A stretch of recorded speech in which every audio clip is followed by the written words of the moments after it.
बैठल रहले हो चार लइकिन के संगवा बैठल रहले हो।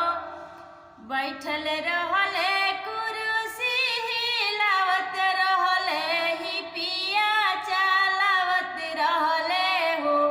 10 लइकिन पर कनखी चलावत रहले हो। धैली में ही पिया लगली चार चटकन याद करहो। पिया रतिया के बतिया याद करहो। शीशा के